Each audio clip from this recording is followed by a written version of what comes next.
Good morning, Essentials students and moms. I just wanted to say hi and to give you some information because I've been getting a lot of questions, and I know some of these answers I actually shared with my other class, and because you're the first class I teach this week, I missed out and time management didn't let me get to it. And so I'm going to put together this video to show you some things. The first thing I want to show you is why I told you to pick things that were both on a timeline card and a history sentence.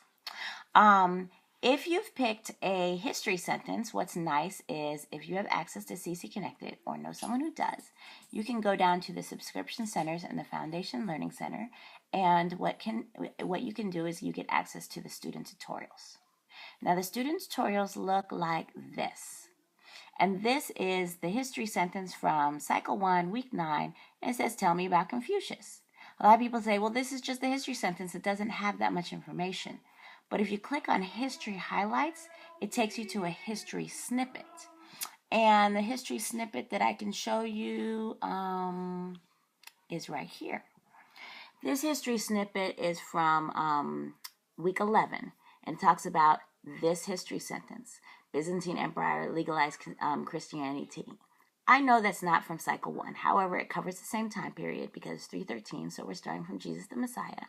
And this has a lot more information. It has information about why Emperor Constantine legalizes Christianity and information about Justinian's Code and what happened during the Crusades, which has a little bit more about Christianity and maybe Constantine and Muhammad and lots of other things. It even has a little bit of, did you know, Justinian's Code is the foundation of most European codes of law. So this can be a source by itself. So this is Emperor Justinian, Byzantine Emperor Justinian. And the back of the card has a lot of information. For bibliography, you can treat both of these like an article, which would mean that you would only have to have one more source from the library. And I know from some of your parents going to the library, you haven't been finding that many sources in your child's range. And I experienced the same thing as a parent, so that's why I said it's best if we just pick these two sources. And then one more. Now, for an advanced student who's been doing this at least 2 years, we have the option of getting more books. So my daughter actually went to the library and picked out these 2 books. Now, the reason she picked out these 2 books is she found a princess in this book that she wanted to study. And I told her she could only study if it was in the same time period. It was in the same time period. So she picked a princess, and I said, well, you still have to find 2 more books because I know that they're not on the history timeline, the CC timeline cards, or is it a history sentence? So she found a little bit of information in this book and a little bit of information in this book. And we're going to combine those 3 sources to make a Faces of History project. Now, I want to give you some help organizing that. So what I did is I had my daughter organize it like this. Now, you might be wondering, how did she come up with this great idea? It's not my idea. It came from the video, one of Pudawa's videos. So if you have the TWSS, on page 89 of the TWSS, we have information about how to organize a multiple references paragraph. Now, this is only for one paragraph, but that's okay, because if you realize this is just a combination of 3 different paragraphs of fused outlines. So I said, okay, well, we're going to do one topic, and we did do a brainstorming topic.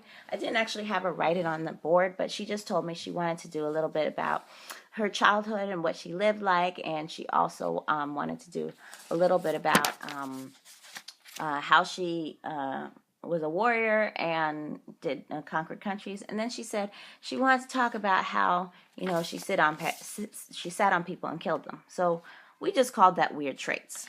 So what I did, I am the one that folded this and wrote out and said, okay, for each source, we're going to have the same topic on this page. So this topic is Life of a Princess. And I said, okay, we're going to find 5 different interesting things about Life of a Princess from the book Kings and Queens of Southern Africa, which is this book here.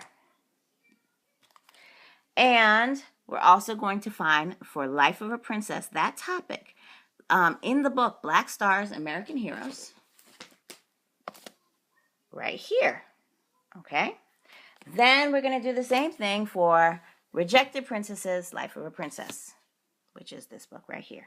Okay? Next week, we'll combine it together in a fused outline on the same page, which makes our work a little bit easier. But right now, we're just going to pick those. So then I did this one. I showed her what I was doing when I did the second one. And then I left the second one for her, and I said, now you do this for your next topic. So we had the topic Warrior and Conqueror, and notice that's Warrior and Conqueror all the way across, okay? And I said, okay, now you do it. So this is what she did.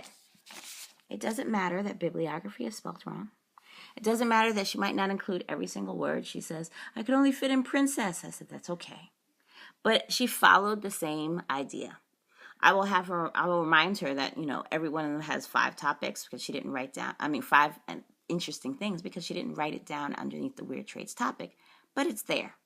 So now we have 3 pages that we already have organized so that she will be able to put together the information she needs to write her big Faces of History project, which I think is a great task for someone in, 4th through 6th grade. So I'll be seeing you in class. If you have any more questions, let me know, and I'll talk to you later. Bye.